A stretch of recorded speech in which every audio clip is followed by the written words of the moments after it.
एक संत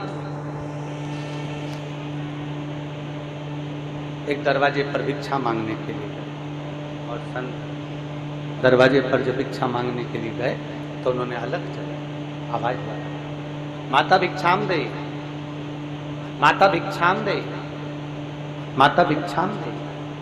बार बार अलग जगा रहे हैं, बार बार भिक्षा मांग।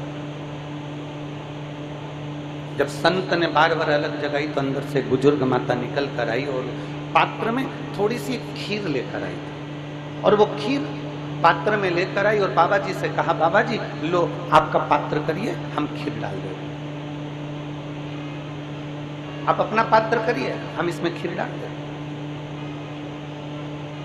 बाबा जी ने जैसे पात्र करा, पात्र करते से ही बूढ़ी माँ ने देखते से कहा, बाबा जी इस पात्र में तो बहुत सारा कचरा भरा हुआ है, इस पात्र को धो लो, साफ कर लो, फिर खीर डाल दूंगी। नहीं नहीं, आप तो इसमें खीर डाल दो।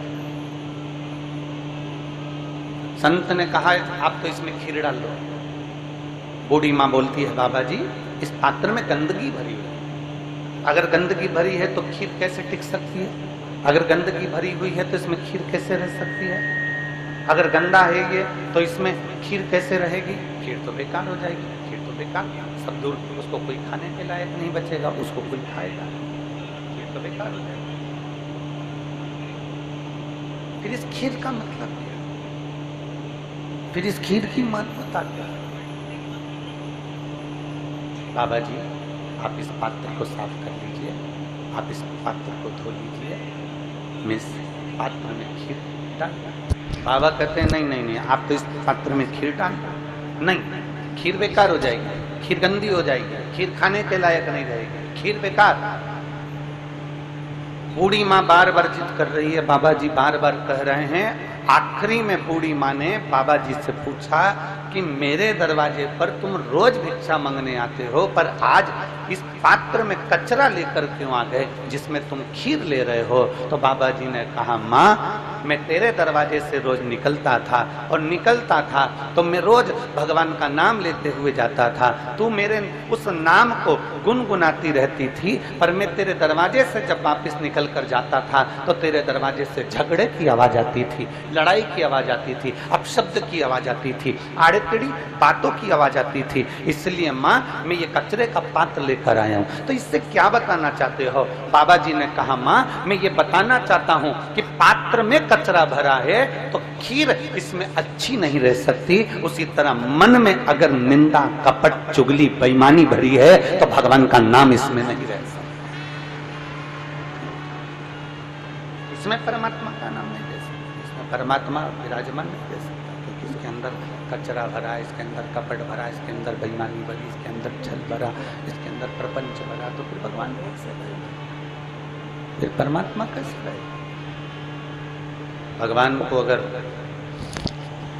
मेरे देवाधिदेव महादेव को आपके भीतर अगर रखना है, मेरे देवाधिदेव महादेव को आपके अंदर रखना है, तो भगवान शिव को विराजमान करने के लिए अपने मन को शीतलता का अनुभव कराए अपने।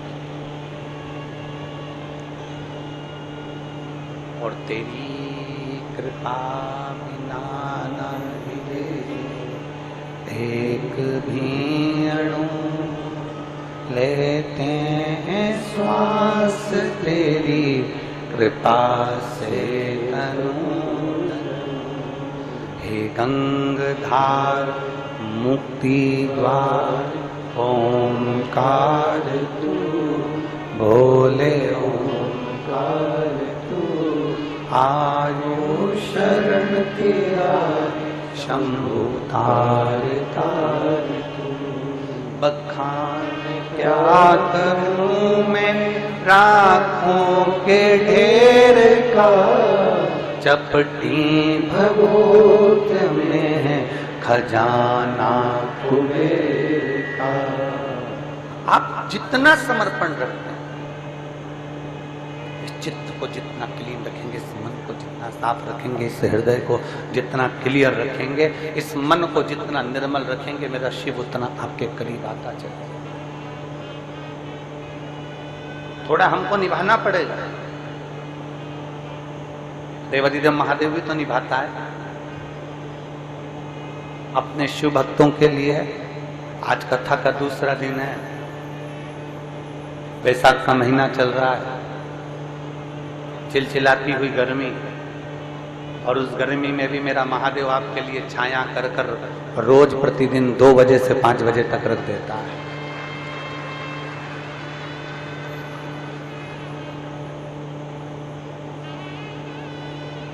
अपनी